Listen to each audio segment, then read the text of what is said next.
Hello friends, welcome to my YouTube channel easy stream. आज के इस वीडियो में हम हिस्ट्री का लेसन प्लान डिस्कस करने वाले हैं।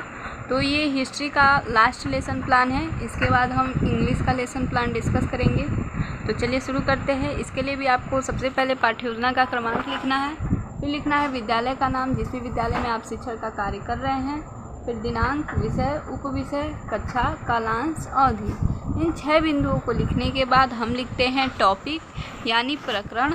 प्रकरण है हमारा कुतुबुद्दीन ऐबक। ठीक, टॉपिक लिखने के जस्ट बाद हम उद्देश्य लिखते हैं। उद्देश्य में 2 तरह का उद्देश्य होता है, एक सामान्य उद्देश्य और एक विशिष्ट उद्देश्य। सामान्य उद्देश्य हमारे सब्जेक्ट से रिलेटेड होता है और विशिष्ट उद्देश्य हमारे टॉपिक से रिलेटेड होता है। तो आप सामान्य उद्देश्य पिछले वीडियो या पिछले पाठ्य योजना से लिख सकते हैं। ठीक, फिर आता है विशिष्ट उद्देश्य। विशिष्ट उद्देश्य में आप लिखेंगे कि छात्रों को कुतुबुद्दीन ऐबक के बारे में जानकारी प्राप्त होगी। दूसरा, छात्र कुतुबुद्दीन ऐबक के सामाजिक राजनीतिक व्यवस्था की तुलना अन्य शासकों से कर सकेंगे। तीसरा, छात्र कुतुबुद्दीन ऐबक से संबंधित तथ्यों व घटनाओं के प्रति अपना भाव प्रकट कर सकेंगे। फिर आता है शिक्षण विधि। शिक्षण विधि में वो आप जो भी टीचिंग मेथड यूज़ करके बच्चों को पढ़ाएंगे उसमें वो लिख सकते हैं। इसमें व्याख्यान विधि, प्रश्नोत्तर विधि, प्रदर्शन विधि का उपयोग किया गया है। फिर आता है शिक्षण सहायक सामग्री।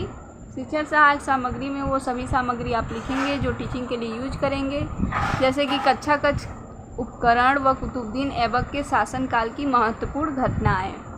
फिर आता है पूर्व ज्ञान। पूर्व ज्ञान में आप लिखेंगे सभी छात्र भारत के ऐतिहासिक इमारतों के बारे में सामान्य जानकारी रखते हैं।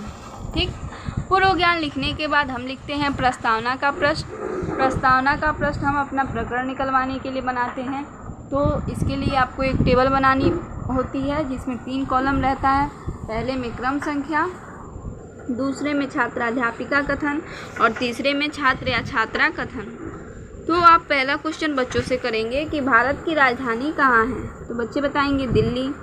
फिर आप दूसरा प्रश्न करेंगे दिल्ली के कुछ ऐतिहासिक इमारतों के नाम बताइए, तो बच्चे बताएंगे लाल किला, कुतुब मीनार इत्यादि। फिर आप तीसरा प्रश्न करेंगे कि कुतुब मीनार किसने बनवाया, तो बच्चे बताएंगे कुतुबुद्दीन ऐबक ने।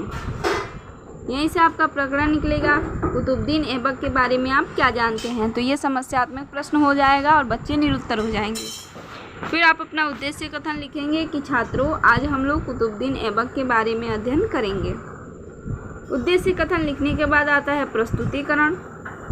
प्रस्तुतिकरण के लिए भी आपको एक टेबल बनानी है जिसमें 3 कॉलम रहेगा। पहले में शिक्षण बिंदु, दूसरे में छात्राध्यापिका कथन और तीसरे में छात्र या छात्रा कथन। तो आप इसके लिए कोई भी टॉपिक पढ़ाने से पहले बच्चों से विकासात्मक प्रश्न करते हैं। तो इसमें आप पूछेंगे कि कुतुबुद्दीन ऐबक के बारे में आप क्या जानते हैं, तो बच्चे मौन हो जाएंगे। फिर आप अपने स्पष्टीकरण द्वारा ये टॉपिक बच्चों को समझाएंगे कि 1206 ईस्वी में मोहम्मद गोरी की मृत्यु उसका तुर्क गुलाम कुतुबुद्दीन ऐबक गुलाम वंश का प्रथम शासक बना। 1206 ईस्वी में मोहम्मद गोरी की मृत्यु हुई और उसका तुर्क गुलाम कुतुबुद्दीन ऐबक गुलाम वंश का प्रथम शासक बना। ठीक है, 4 वर्षों तक शासन के बाद 1210 ईस्वी में इसकी मृत्यु हो गई। ठीक, कुतुबुद्दीन ऐबक बहुत उदार शासक था। उसकी उदारता के कारण लाख बख्श अर्थात लाखों का दान करने वाला व्यक्ति कहा जाता था। ठीक है, भारत में उसके जीवन का अधिकांश समय सैनिक गतिविधियों में ही बीता था। छात्र क्रिया में आप लिखेंगे छात्र ध्यानपूर्वक सुनेंगे। ये टॉपिक पढ़ाने के बाद आप बच्चों से बोधात्मक प्रश्न करते हैं। तो इसमें आप पूछेंगे बच्चों से कि कुतुबुद्दीन ऐबक का अधिकांश समय कहाँ व्यतीत होता था, तो बच्चे बताएंगे सैनिक गतिविधियों को देखने में। ठीक है, फिर आता है आपका नेक्स्ट शिक्षण बिंदु भवन निर्माण। तो इसके लिए भी आप बच्चों से पहले विकासात्मक प्रश्न करते हैं। आप बच्चों से पूछेंगे कि कुतुबुद्दीन ऐबक ने किन किन भवनों का निर्माण कराया, तो बच्चे मौन हो जाएंगे। फिर आप अपने स्पष्टीकरण द्वारा बच्चों को समझाएंगे कि कुतुबुद्दीन ऐबक ने दिल्ली में कुतुब मीनार, कुव्वत उल इस्लाम मस्जिद और अजमेर में 2.5 दिन का झोपड़े का निर्माण कराया था। ठीक है, कुतुब मीनार के निर्माण की शुरुआत कुतुबुद्दीन ऐबक ने की। पर इसको पूरा इल्तुतमिश ने कराया था। छात्र क्रिया में आप लिखेंगे छात्र ध्यानपूर्वक सुन रहे हैं। कुतुबुद्दीन ऐबक ने भारत में एक नए राज्य की नींव अवश्य डाली, पर उस राज्य को मजबूती प्रदान करने का अवसर उसे नहीं मिल सका। ठीक, छात्र क्रिया में छात्र ध्यानपूर्वक सुन रहे हैं। ये टॉपिक पढ़ाने के बाद आप बच्चों से बोधात्मक प्रश्न करेंगे कि मोहम्मद गौरी की मृत्यु कब हुई, लाख वक्स किसे कहा जाता है, तो बच्चे बताएंगे कुतुबुद्दीन ऐबक को। फिर आता है श्यामपट्ट का कार्य। तो श्यामपट्ट के कार्य में आप पढ़ाए गए पाठ का सारांश लिखते हैं। तो इसमें आप लिख सकते हैं पहला पॉइंट, मोहम्मद गौरी की मृत्यु 1206 ईस्वी में हुई थी। दूसरा, लाल बख्श कुतुबुद्दीन ऐबक को ही कहा जाता था। ठीक है, कुतुबुद्दीन ऐबक कुतुब मीनार को बनवाया था। और चौथा पॉइंट, गुलाम वंश का पहला शासक कुतुबुद्दीन ऐबक था। ठीक, फिर आता है पुनरावृत्ति के प्रश्न। पुनरावृत्ति के प्रश्न में आप बच्चों से पूछेंगे कुतुबुद्दीन शासक कब बना। दूसरा, कुतुबुद्दीन ऐबक की मृत्यु कब हुई। तीसरा, कुतुबुद्दीन किसका गुलाम था।